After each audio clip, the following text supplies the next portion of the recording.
Hey everybody, it is Sunday afternoon in the UK, and also it is Sunday night over in sunny Australia. Look at what I've got next to me, everyone. I've got the amazing Brett Gray. How you doing, mate?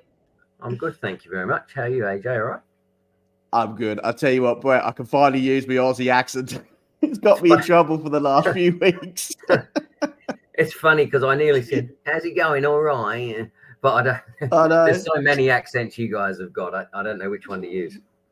I tell you what, we've had some real fun with this because this all started about 6 weeks ago, and I had another Brett come onto the show, and I got YouTube mixed up, and I'm going through this like the who's on list on one of my shows, and I'm sitting there going, so I've got Brett coming onto my show. G'day, mate. You're going to be having a barbie with me?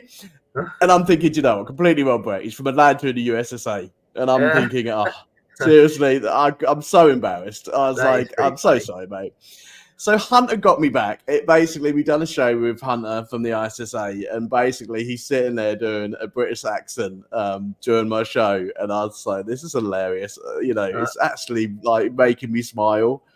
So it was really funny. So at least I've got it right now. At least we're in Australia. I can't believe how far apart we are. You are like literally the other side of the world, and you're here with us. And this is amazing what technology can do. And I'm so happy. It is amazing. And just quickly before I forget to say, there is another Brett Gray, but he's a guy from the US, and he's a hip hop artist. A black guy. I'm a white guy, and I'm doing my stuff, and he does his. We're not the same person. So in case anybody finds that. I'll tell you what, that's going to confuse me. I'll tell you what, it doesn't take much to confuse AJ, but when you all have similar names, it was just like, it's really confusing. No. So, in terms of Brett, I don't know if you've met our other Brett in the group. In terms of Brett Ryder, that is. He is an 18-year-old singer over in Atlanta, another country singer, but also, he's making big waves over there in terms of his music. And he was luckily chosen to put our charity of the month across. So he's been talking to us the last week, and he's hoping to come up on one of the shows. He did hope to come up today, but he's like you. He's busy. He's gigging. He's out and about. Releasing studios music and going into the studio. So in relation to the charity that he's put out for everybody, so this is a bit of a start to the show. He's put forward a charity called Revved Kids, and they're basically a charity who keep children safe from sexual abuse and trafficking over in America. Right. And I know Brett was playing a festival and also a couple of gigs last week to raise money for them. And he's very passionate about them. He's also an ambassador for them.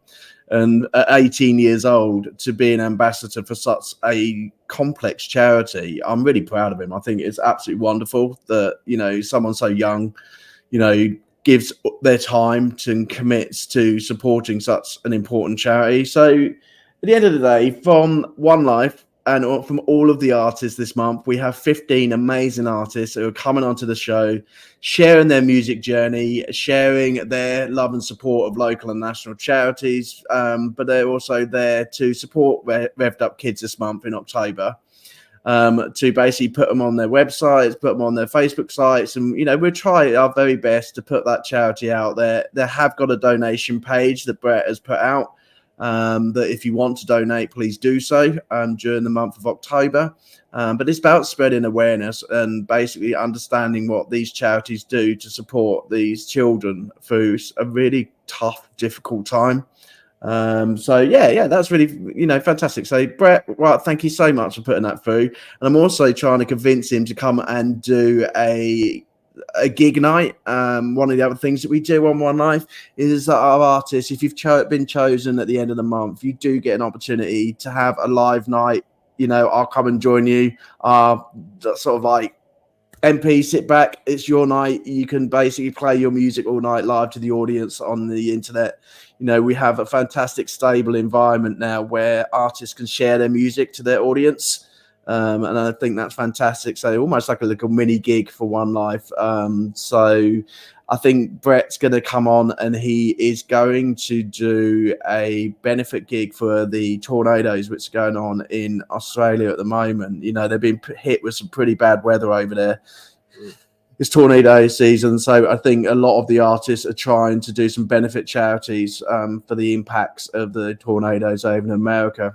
So for all our American listeners out there, our hearts are with you, especially in Atlanta and Georgia. And all those places who are affected by the storms over there. Keep yourself safe. You know, our hearts are out to you and your families who have to go such a difficult thing in relation to Mother Nature. You know, so, you know, just keep yourself safe. But it's good that the gig's coming along. So I'm looking forward to that at the end of October. Another quick thing for you One Life viewers, the Danny Foundation, who will be supporting in November. Their artists are going to be coming onto the show the first week of November. And those are artists who are going to be entering in their competition. So, Brett, I don't know if you know anything about the Danny's Foundation. They are basically based in New York. They are a family who has produced a record label for disabled artists all over the world. Those artists perform once a year in a competition. And that competition is held on October the 19th this year over in New York. And there's some amazing artists, but it really makes you know why we do what we do. Because these artists are doing things like playing sort of like guitars basically with their feet because they have no arms, you know, in terms of being able to communicate to the world. It may not be verbally. They may be communicating through other methods, but bringing music to everybody. There's bands where there's people who are physically disabled. But do you know what? Actually, I met Chris from the Danny Foundation. And he said to me at the end of the day, AJ, he says, I'm a musician and I want you to see me as a musician. I don't want you to see me as a disabled person. I want you to see me as a musician. So when you interview all those musicians around the world, I want to be one of them. And I said, you know what, mate, I see you exactly the same as anybody else in the music industry. Whether you've got a disability or not, you are an artist of your craft. You know, and he's coming on to the show in November. I'm really looking forward to meeting him. But they also do put live shows on every single day of the week for people to join in. So that's karaoke's. I'm going to talk to you a bit about this. I see on you like a bit of karaoke and a bit of carpool karaoke is in one of your interviews. So, you know, they put on karaoke's and live shows for everybody. So for everybody to watch around the world. So I'm really looking forward to that. So if you want tickets, they are live and they are available on their website now. If you want to go to see the show live in New York. But if you also want to see the show, you can also see it online. Just book your ticket online, and that's at the Danny's Foundation. So apart from that on One Life, we haven't got much else to sort of catch up with everyone about, but we do need to catch up with this young man here, Brett Gray, because he's joined us all the way over from Australia. So Brett, it's your time now, mister. Come and tell us all about your music journey. Well, gee, where do you start? I've been writing songs, playing guitar and writing songs for more than a couple of decades, we'll say. We'll just leave it at that. And I started a band with my brother, who's a drummer. I play drums too, but he's better. And we started a band back in, I think it was 1996 or 7. The band started off being called 11 Days, which flash forward to now, my album's called 11 Days and Then Some, which is because I've got to get to it, Brett. Sorry, I'm going to interrupt you. 11 days. Why 11 days? Where did that come from? So 11 Days refers to some of the songs I used to write about were to do with history, Australian history. One of the most sort of sacred of words to us in our vernacular would probably be ANZAC, Australian New Zealand Army Corps. You know, the people that fought in the First and Second World War and subsequently, we still call them Anzacs, so that we might have the life that we have now. So it's a lot to do with remembrance in some of these songs. And so I wanted a cryptic sort of shout out, for want of I can't think of a better terminology, that referred to that. And it refers actually to the 11th hour, the 11th day, the 11th month. So Remembrance Day. Okay. So it was just a bit of a nudge to that. And very quickly and ironically, I initially wanted to be called 11th Hour. Thought that was a great name. But would you believe there's a guy who actually lives in my state, in my city, Adelaide, South Australia, who owns that as a business name, and it happens to be a band, and he happens to be my third cousin or something like that, who I've never met. So isn't that bizarre? So I couldn't use that, but to register it as a business name. So I got to the point and I'm thinking, I'm going to call it 11 days in, as in 11 days into the month. And I thought, it's a bit too long. Let's get rid of the in and 11 days. And like, it's funny, when I very first heard the name Crowded House, which you know that band, obviously. Yeah, obviously, yeah.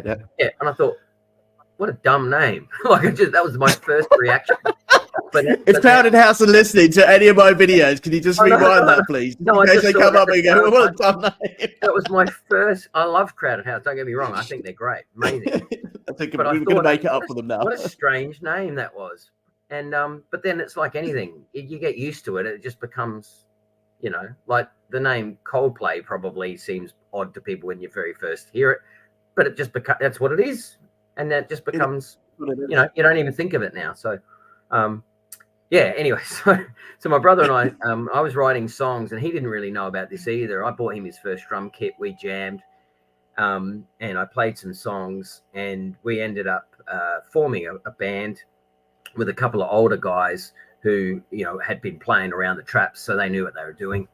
And fortunately for us, we always had that sort of groove and the ability to just, fit in.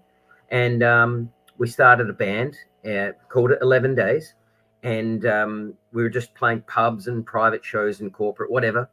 And we did actually play some of my original music.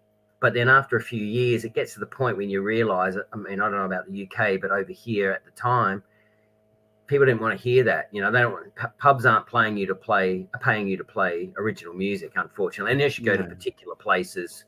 In which case, if you come to the UK, pubs are still paying you to play the 80s. That's the most common thing that people want to hear. If you put an original on, they're like, get back to the 80s. Yeah, which is really sad. But I understand it. But it's it is what it is. And then over the next sort of probably 20 years, I'd sort of lived in and out of overseas and interstate. Working. Meeting my wife and all that kind of stuff, and traveling the world a bit, but coming back and then starting the band back up, and so this went on back and forth over a long period of time, and the band's still running to this day. We literally played last night with a couple of new guys. My brother's still involved, but a couple of new guys as well. So the name of the band, come on, let's call them out. That's the band that you're playing with at the moment. Oh, he's 11 Days. Is still going. Yeah, they're called 11 Days, are they? 11 Days. Who's in the band? My brother Adam is the drummer, but we do have a backup drummer who actually played last night. A guy called Shane Patch, fantastic. Our lead guitarist John Pappas would be in the literal. I'm not even joking here. He'd be in the 1% of all guitarists in the world. He's just top class. He actually was the backup for a Joe Cocker tour. Some time ago. I mean, if that just tells you, he's very good. I can play okay. He's next level. You know what I mean? And we've got a bass player, Andrew Washington, who's also he's a bass player. He's lead singer. I think his background. His dad was a Black American guy, so he's got that look and that sound to his voice. You know what I mean? So when we play together. He also plays guitar as well. He's quite a great musician, actually. Say, for example, if we were doing a cover version of U2 and BB King, When Love Comes to Town, it'd be perfect, because we've got the white guy, the black guy sort of sound. He's got that big raspy voice, and that just to give you that contrast that nobody else has in Adelaide. So it just makes us quite unique in that sense. And the band is one of those ones where absolutely you can dance, yes, we can play weddings, parties, corporate, whatever you want. But it's also one of those bands where, we might play, say, a Hotel California, where you'll just stop, sit down, watch and listen and enjoy it. And these guys are really good. You know what I mean? So it's got the best of both worlds, not just a party act that you're just purely there to entertain people in that manner. But actually, the guys are really good musicians and can surprise you with how good, you know, they can play, which is a nice thing, because you don't always see that, to be honest, with cover bands and such. So but flash forward, when it got to COVID, and we were very fortunate in Melbourne, which is only, you know, a 1 hour flight from here. It's about 800 kilometers away. They were shut down for the better part of 2 years. They were full on shut down. In South Australia, in Adelaide, I reckon, I'm trying to think back, but it was really only a few weeks that we legitimately got shut down. Other than that, we were in a really good position for most of it, almost to the point where you heard about it on the news, but otherwise it was business as usual. And I know a lot of parts of the world weren't like that, so we were very fortunate. But during COVID, I got made redundant, as a lot of people did, in their roles. And I had another job lined up, but I had a 3-month gap. And I thought, I'm not getting any younger. It's time to do it. The songs that I had not recorded, or the whole original concept that I just put behind and just doing cover bands and things for years off and on, I thought it's now or never. So I recorded with the use of the 11 Days Boys and a few other guys. And the album's called 11 Days and Then Some, which is basically saying 11 days and some other guys that helped out. And recorded the album, released it. And I'm just in the very, very early stages now, doing demos for the second album. So it was kind of making a bad situation and saying, you know what, I'm going to make the most of this. And it was a really good move, you know what I mean, to get that stuff down onto I was going to say onto tape, but we don't really do that anymore. Just to say, you know, like, well, we're back to CDs. Over in America, they're back to CDs, so we never know. We might be going back to tapes. Yeah. And it's funny because I've got that's a CD, right? So, and in fact, I sold a couple of them yesterday at a show, and it's really difficult because a lot of people don't have CD players. They think it's funny. They don't have them in their cars much anymore, unless they're older cars and things. But you've got to have something physical, something. And unless you want to go and get LPs done, you know, I assume you call them LPs over there, records, like proper old school. Yeah. Vinyl. You know, it's an expensive sort of way to go. So, and to us artists, you know, I'm an artist, Brett, and to us artists, it's really important. You know, we work so hard for our music, and then give people a context out there. I think one of the artists who are coming out on Tuesday, she put a letter out on social media about her Spotify streams, and I think she had got, I don't know exact numbers, but a very high amount of streams, basically. Right. And her letter, basically, from Spotify, she had earned $1.07 for the month. Oh, you know, and it just goes to show how much the music industry. Yes, I love the fact that everybody can listen to each other's music. I get that, and the music industry has boomed in terms of the amount of artists, but it's killing us off. It's hard for us to earn a living because, you know, I'm old school. I'm like you. I used to sell my CDs, and at the end of the gig, I got an extra £100 after my gig because I sold 10 CDs. You know. But now it's just like, you know, my streams went up yesterday. I was added to a playlist. I was getting really excited. I was like, do you know what? My music does stream, but it drips and drabs. But last night it was added to a playlist and it was streamed 986 times. I'm thinking, do you know, that's probably about a penny. That's all I've earned, a penny. Absolutely. It's so sad. I remember seeing it myself. I made 4 cents. I don't know. I can't remember what period that was, but I remember that earlier in the year. And I just went, well, that's a joke. But and it's an interesting thing, as you say, if you're looking to make money in the industry in that way as an artist, I mean, and again, I don't know if this is the way it works over there, but I'm presuming very similar. Doing cover gigs and things like that, you make money. You know, typically you're talking $100 an hour or something to go and do that. But you know, you can't do that every night of the week because there's not venues that'll actually do that. But Friday, Saturday, Sundays, typically, and sometimes during the week, you can pick up a show.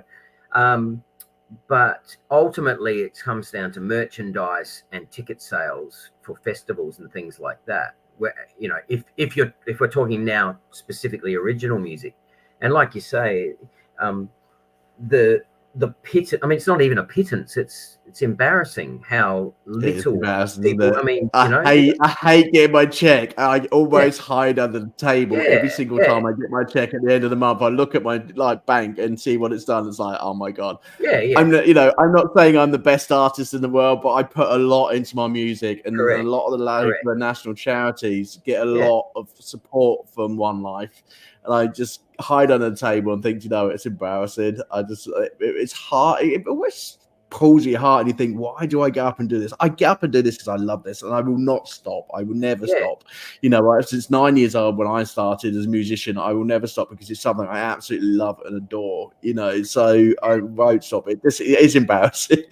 No, but like I was saying yesterday, I sold a couple of albums, and again, it's not that the people don't like what you're doing. It's that the medium that you're selling right now in 2024, if we were 10 years ago or 15, 20 years ago, different story altogether. So it's a combination of it's not the fact that you're not good enough. It's the fact that there's just people out there, that's just not how they consume music, a lot of people. But having said that, when you get somebody, like I said yesterday, I sold a couple of albums, and I was like, wow, that's the money side of it's not important in this case. It's more the fact that somebody was so happy with what I was doing that they came up themselves, introduced themselves, and handed over money so that they could have something that I've created. That's the excitement. And interestingly, I played at a show yesterday, and I was playing some original tunes, and I don't know why it came up, but no, it was because there was some people there in the audience that, and I like to use the term fans. I don't. That sounds a bit arrogant. It's not like that, but I call them supporters. Yeah, are you fan, Brett? No, your fans and your supporters. They're still there to see you. Yeah. If you were huge or something, you'd go, okay, I get it. But when you're small potatoes, whatever. But they were singing along to some of my songs, and I've had people at cover shows go, can you play XYZ song off your album? And you go, that's when it hits you, and you go, that's amazing. Somebody that I otherwise didn't know before, they actually do listen to what we've created and liked it and want to hear it. And next thing, they're singing the lyrics back, and you just go, because you put yourself here and then you put legitimate famous people and artists in a different box. And so for them, it's fine, but they might have, record labels behind them and all sorts of stuff. You're an independent, but to see people doing that, it's mind blowing. It's actually, it's hard to fathom. It's an incredibly humbling experience to see somebody do that. It's interesting because you actually mentioned something about carpool karaoke before.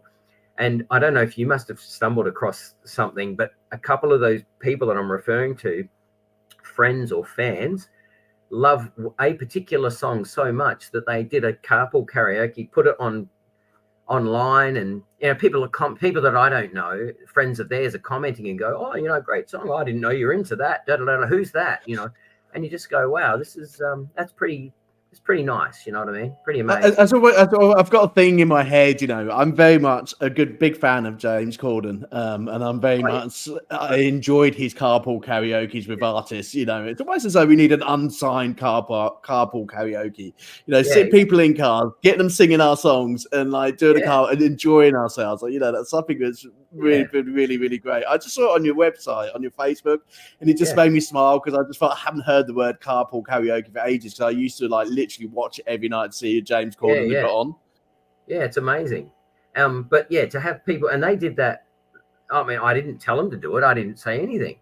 I just popped up and I saw it just like anybody else, and I was blown. I don't know. I can't remember how many people, but there's a lot of people saw it, and a lot of people commented. A lot of people liked it, and it just makes you feel pretty damn good about yourself. You know what I mean? Good, and you deserve it, mate. You do deserve it. At the end of the day, Brett, we all work really, really hard. You have been out all week, and literally you're gigging 2-3 times a day at the moment, and you're working your sock off. And you do deserve it. You've played with some pretty big sort of artists over there in Australia as well. You've headlined in festivals and things like that. Who's been your biggest artist that you played alongside on stage? Who have you got up with and thought, actually, I'm in awe because I'm on stage with you? Oh, funny enough, you have to actually go back a long time. My inspiration, my idol growing up was Bryan Adams. Bryan Adams. Yeah, and I remember, I've told this story a few times, but I remember I was at my nana's house, and my cousin had, this is showing my age, but had a cassette tape of his album Reckless, which had, you know, Summer '69, Heaven, Great album. all those insanely top 10, 20 out, you know, great album. And I just heard, I don't know what song it was that I heard first, but I know it was that album. And I just went, whoa, what is that? And it just hit me like nothing else has ever hit me musically. You know, I've heard some great things that I really like, but that just bang, struck a chord straight away, no pun intended. And I thought, man, that I want to be able to do that. And so that's actually where the music side of things for me must have come from, because from then on, I just secretly, because especially as a singer, like as a boy, you don't, growing up, it's not a normal thing. You know, girls sing and stuff, you know what I mean? It's like ballet. It's a girl thing. It's not a boy thing. But yet then you see a guy that can do boys play rugby. yeah, you know what I mean? And it's which is silly, but it's just how society sort of works. But having said that, when you see somebody like a boy that can do amazing ballet, you go, okay, he's fantastic. And you know what I mean? Yeah. Then it's okay. It's all good. And it's a little bit like that with music, is that once you, especially as a male, once you can do it, people take you more seriously.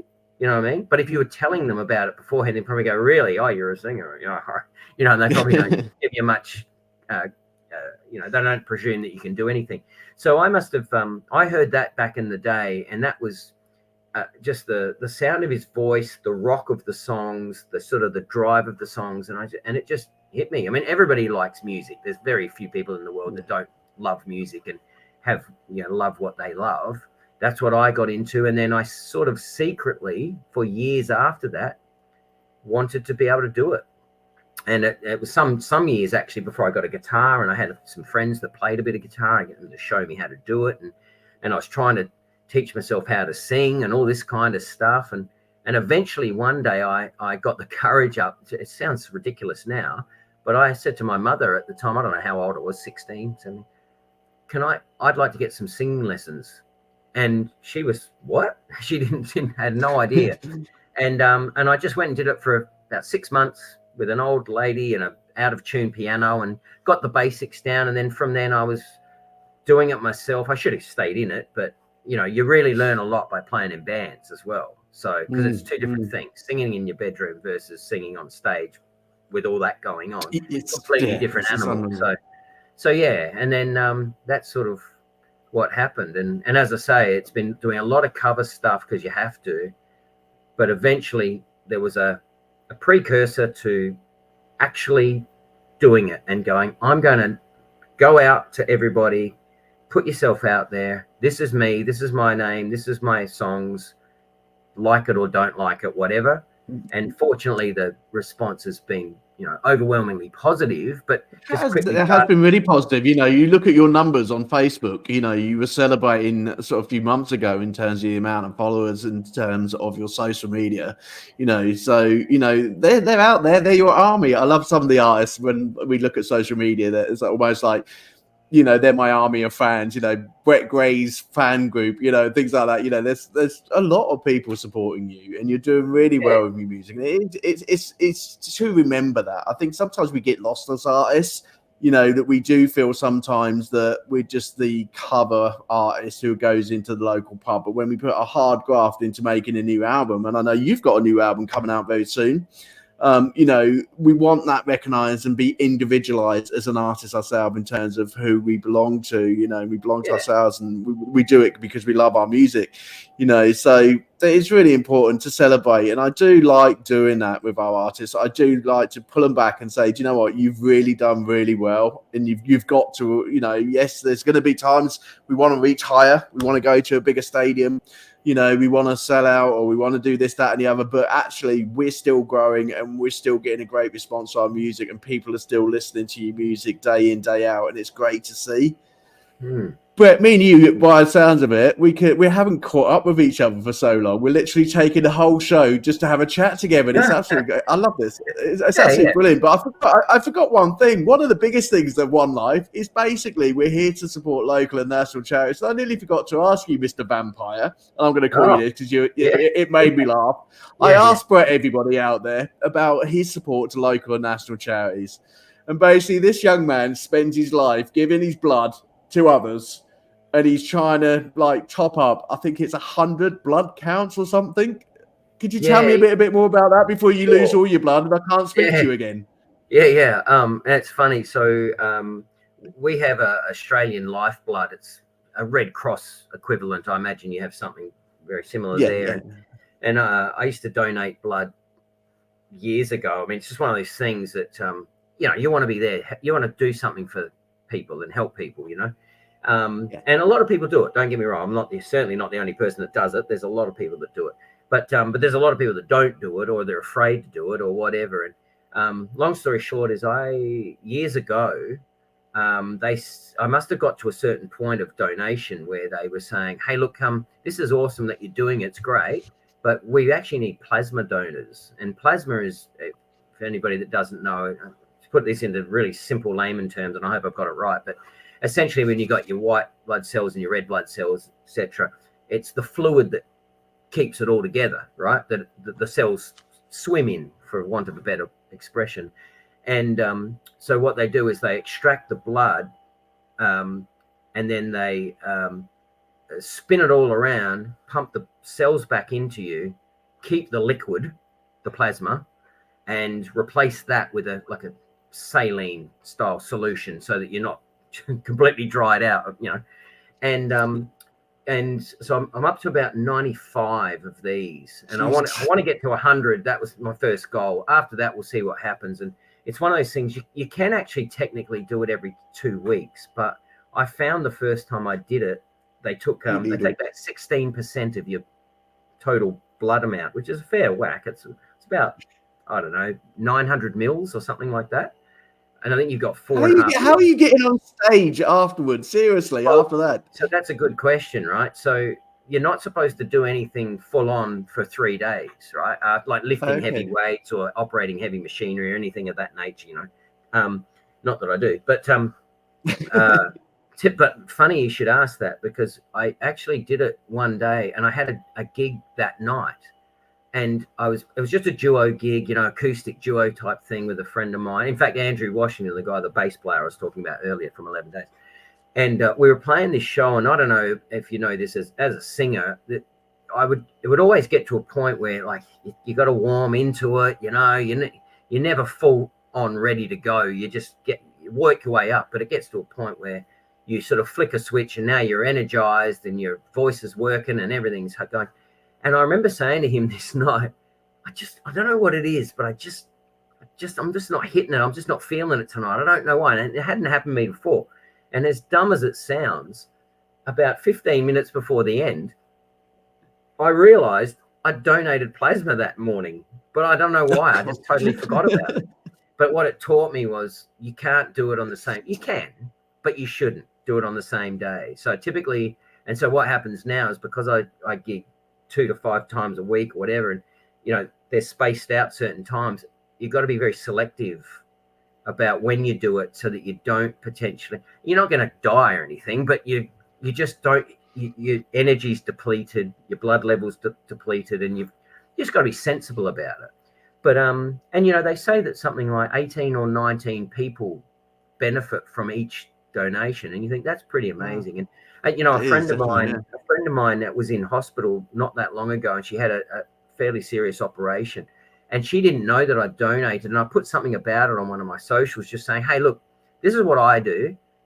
I'm not saying I'm better than anyone, and I'm not saying that if you don't do it, you're not a good person. I'm just saying this is what I do. If you think you would like to do the same thing, go and do it. You'll feel great about it. You're doing a great community service." And anyways, I saw her at a show just like a week later, and she come up and she just hugged me, and I was like, "What? How are you going?" She goes, "I just wanted to hug you." She goes, "I was in hospital, and she had some ridiculous amount of blood transfusions where it's, I can't remember exactly, but We're talking high teens, low 20s. So she obviously bled a lot, whatever was going on. And she said, you know, if people like yourself that don't do that, people like me aren't going to be, you're not going to be seeing me next time. And you just think, wow, but it's such a simple thing. It takes time out of your day. It's an effort to go and do it. It's all of those things. But geez, you feel really good doing it. You know what I mean? Fantastic. Can I just ask one thing over in Australia? Do you get tea and biscuits, or what do you get afterwards? Yeah, you can have tea, biscuits, chocolate. Sometimes I have little pies or something, a cake or something. I don't take advantage of it. Is it all free? Do you get cakes? That's unfair. Over in the UK, we get a biscuit and a cup of tea.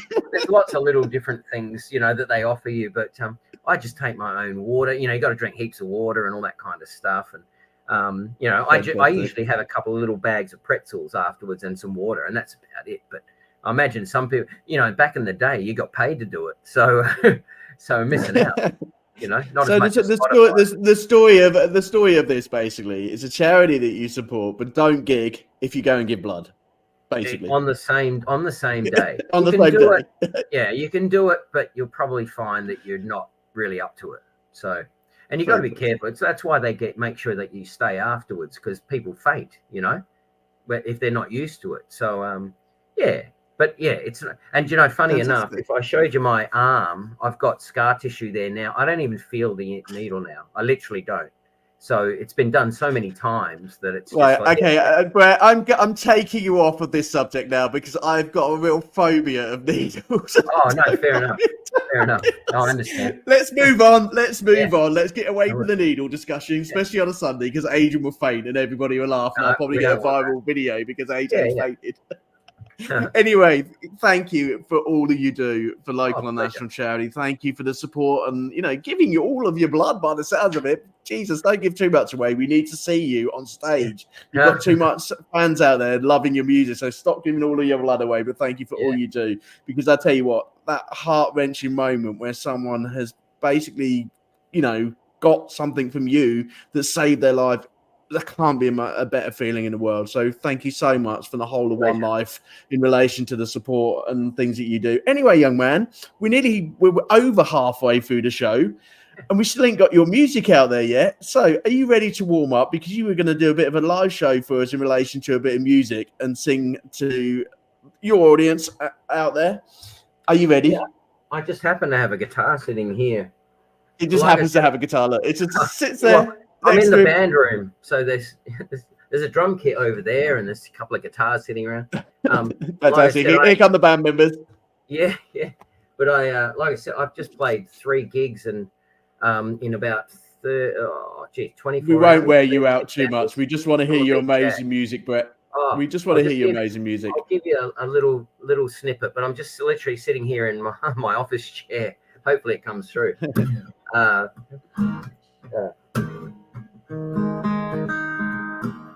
I bring city, you bring city lights, reach for higher, you bring me down tonight. Why can't you see the strain that's coming? It's in my eyes.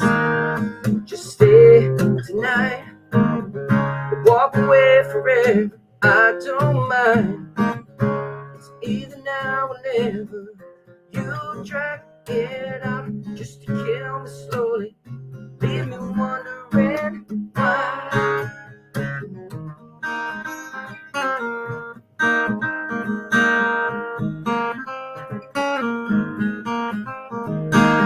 So now the war is over, so now the choice is made. You played me better than I had ever played.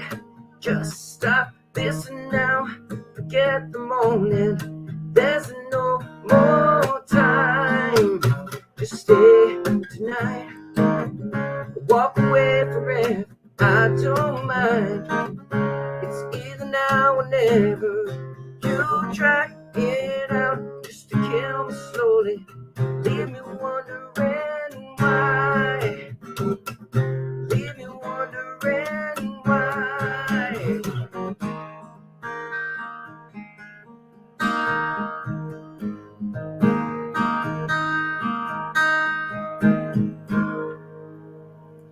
short version. I love a short version, especially after we've done a gig. But thank you so much. Do you know what? It's a real pleasure. Like all the way through the week, I'm playing different artists' music through their MP3s. But there's not very often that there's a bit of a live music session. So on a Sunday afternoon to hear a bit of live music, thank you so much for bringing that to the One Life crew. It's a pleasure. So for you, I need to find out about you outside of music. Okay, so you know, One Life is a family, it's a community. We are all musicians, but at the end of the day, we are people. For you, young man, I've got one question: Australia or South Africa or England? Who's the best in terms of rugby? Well, that's a funny question because, and it's interesting because I was going to ask you about this myself. In Australia, I don't know if you know this, but in the UK, as far as I understand it, soccer or football is predominant, but there's areas where they play rugby league, right? Is that correct? And so we have a big rugby league, with whole KR and Wigan, and we're very big on rugby league. But does that mean that if you're from that area, you follow both, or you follow predominantly rugby league or predominantly No, it doesn't work like that in the UK. Basically, we're all glory hunters. So anyone who wins the most trophies, that's where the fans seem to veer to. So in football, if like Man City are winning all of the league trophies, everybody veers to supporting Man City. Right. Well, so whereas in Australia, where I live, so I live in the state of South Australia, and then Melbourne is in the state of Victoria. Western Australia, or Perth, is in the state of Western Australia, and Tasmania. Those states, and the Northern Territory too, I should say, although it's a little bit of both, I'll explain, is if you come from those locations and you say football, you're talking predominantly of Australian football, Aussie rules football, or AFL as Aussie rules. But if you're from New South Wales, Sydney, New South Wales is the state, Queensland is the state, they play rugby league, but they also play rugby union. Predominantly, I think, I could be wrong here, but I'm pretty sure New South Wales New South Wales is the predominant rugby union location, I believe, right? But they're kind of like two countries apart. So people in where I come from, generally speaking, they don't follow any of that. But those people in the other states don't follow the AFL, the Aussie rules either. And they almost like don't like each other. Now, funnily enough, I follow both the NRL, which is the rugby league, and the Aussie rules league. And there are people that do that, but most people are one or the other. So it depends where you come from. Now, when it comes to rugby union, where I come from, you hardly hear about it. It's almost non-existent. Okay. You can see it on TV, but it's just not something, because we don't understand it. Rugby league is understandable because you have your, 6 tackles, and it's, you stop after each one, and then you can reset and see what goes. Rugby union, we don't get it, but the same way that rugby union people don't get Australian football, because the ball's just bouncing all over the place, and it's the same. I've watched it a few times. It's a difficult one to understand, but exactly. It does look good. Well, that's how people see rugby union, is when they're passing the ball and running down the field, it makes sense, it's obvious. But when there's scrums and mauls and all this stuff, we're going, what just happened? There's all this business. Why have we just stopped? Yeah. My family here, and you see it on my Facebook, we like rugby union. My fiance comes from South Africa. They're big into their rugby union over in South Africa. In terms of Springboks, so we have rugby quite a lot on the TV. So I just saw that on your Facebook. I just thought, that's something which is a bit outside of his music, because at the end of the day, we don't play music 24/7, 7 days a week. We don't come on our socials 24/7, 7 days a week just to talk about music. We are real people. You've got a family also, 2 lovely dogs. How are they in relation to supporting you with your music journey? Do they get up and support you, or do they think, oh my God, here's another day, Brett's going to be away for God knows how long we're going to see him? What are they like? Well, it's funny. If you look over my shoulder, you can see there's a door open there. That's because one of my his name's Treaders. He must have come in, and then I didn't even hear him, but I noticed the door but it wasn't open when I started, and I can't get up and close it. But he came in before. two little doggies. They're West Highland Whites or Scotty dogs, and they're called Treaders and Corn Dogs, and they're named after players from our favourite football team. They're nicknames that they're not our nephews, but we call them our nephews. They're my cousins actually, and they came up with these funny names for players because they love the same football team that we love, which is Port Adelaide, and in the Aussie rules. And you'd go out the back, let's go out for a kick of the ball. You be wangers, you be burgers, you be treaders, you be corn dogs. All our nicknames. We said that's a funny name for dogs. So we ended up getting two little boys, they're brothers. And it's sadly, since you would have seen that, we've lost one of them a few months ago. Horrible situation, because my wife and I, we don't have children. These are our first ones. And without getting too. So when you talk about children, talk about children on your Facebook, it's the dogs. You don't have children yourself. Yeah. None that I know of. None that I know of. But, if your wife's listening to this, just ignore that comment. Yeah, exactly. But funny enough, any time that I've posted something about the dogs, that gets more hits and likes and loves than anything. And it's it's happened every time, which tells you something about people, that they obviously love it, but maybe they don't care about me much. But when they see the boys, they love them. They're cute dogs too, you know. So, they've been to a couple of gigs just quietly, get a couple of shots quickly in front of all the gear, and then they get shuffled off because they can't be there for too long. Fantastic! They're the stars of the show. They're the stars of the show. How about you and your wife in terms of, obviously I mentioned rugby. Is there anything that you do outside of music together? Because it's really important as artists that we do remember our families. We don't do this as basically 24/7, 7 days a week. How about sort of relaxation time? How do you like to relax? Well, there's not a lot of it because of the schedules that we have, where she's working. I'm sort of, without going into too much, I'm sort of semi-retired in my day job now because I'm doing too much music work. She's still working as an accountant. But the interesting thing about her is talking about sports. She loves sports like a guy does. Guys that are nuts about sports, loves it. She follows Aussie rules, rugby league, basketball, cricket, loves tennis. Any sport, bang, she'll be watching it. She might see this later, but I always say she eats like a guy. She loves you put a steak in front of her or a schnitzel, she's loving it. She says I eat like a 16-year-old girl because I eat a lot of vegetables and fruit and things. But you give her a football game and a steak, she is in hog heaven. So are you the halftime music? Do you go on at halftime and do a musical show ready for the next half? No, she'd probably tell me to shut up. But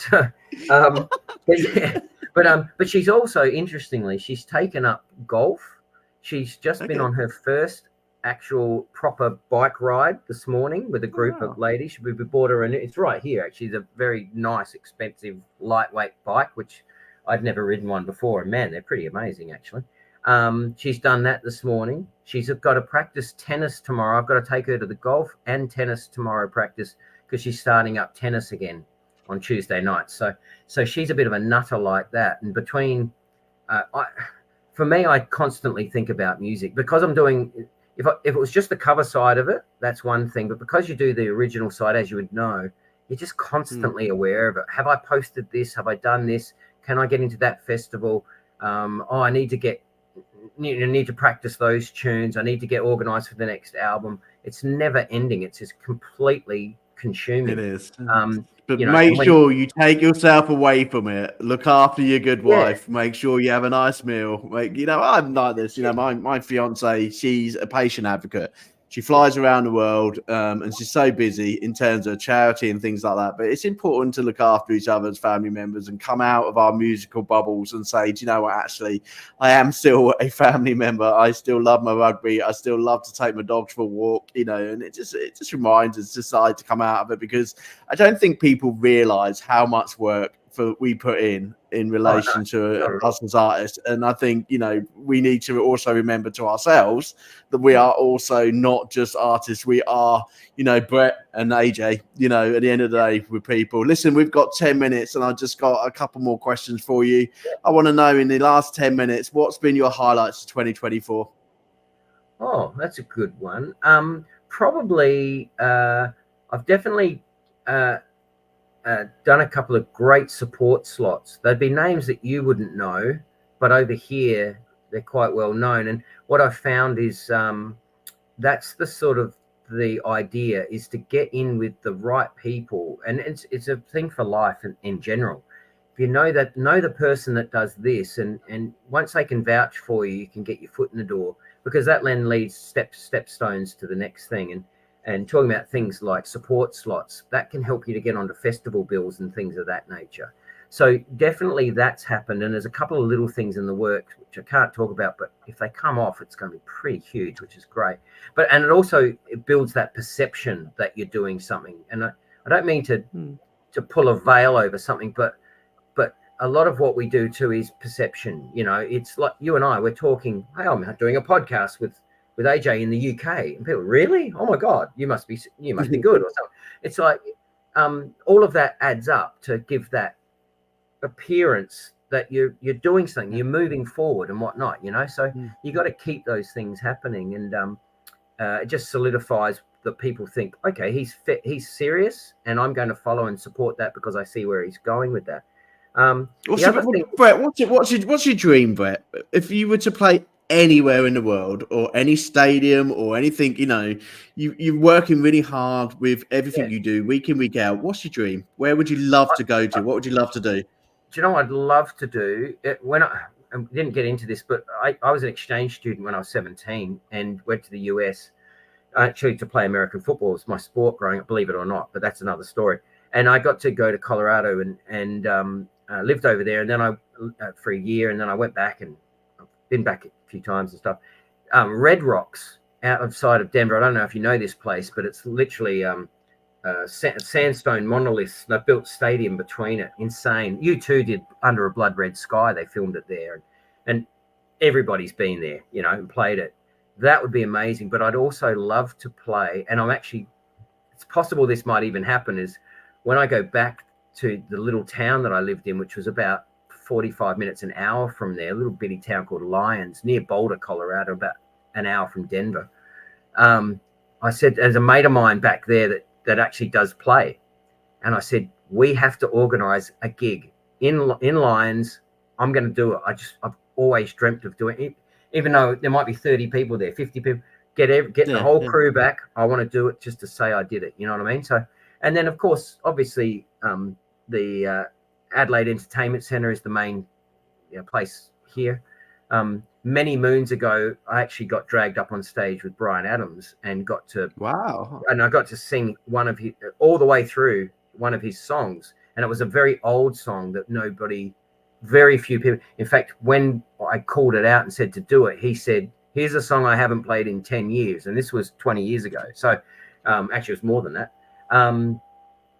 That was a surreal moment. That was almost a religious experience, because it actually did the whole thing, went crazy. I was down with Keith Scott, his lead guitarist, leaning on his back, guitar soloing, grabbing people's hands in the crowd.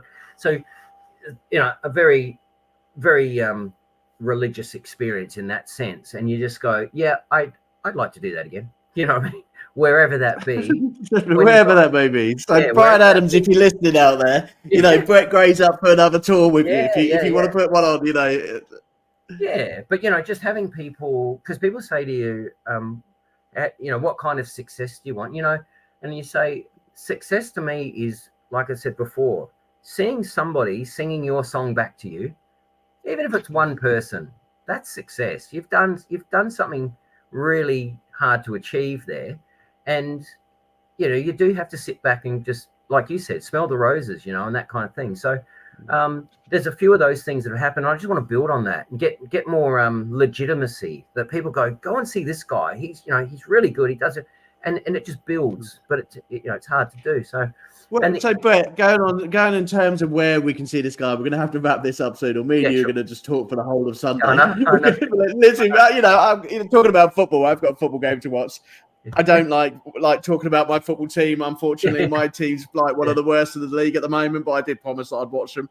In relation to yourself and music, where can everybody find your music in terms of downloading and listening to your tracks? Look, it's all on Spotify, iTunes, all of those, Deezer, all of those streaming platforms. And it's funny, there's actually, hang on, there's a QR code right behind me, just there. Yeah, scan it quick. Yeah, it takes you to a thing called a link tree, which is basically a list of all your socials, streaming services, YouTube channel, etc. But basically, it's Brett Gray Music. And the reason it's Brett Gray Music was, again, going back to that fella in America who's called Brett Gray.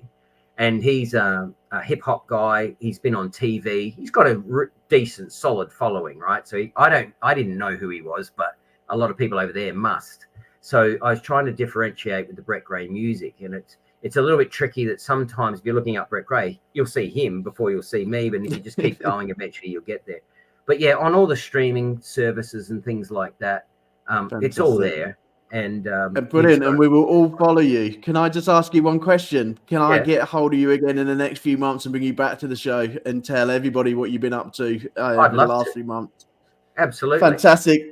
Brett, we've nearly come to the end of our show. I just need to tell everybody out there about what's coming up this week. This is what we do on a Sunday now, because I used to put it on a piece of paper and I'll send it out to everybody and say, look, here's coming on this week's show.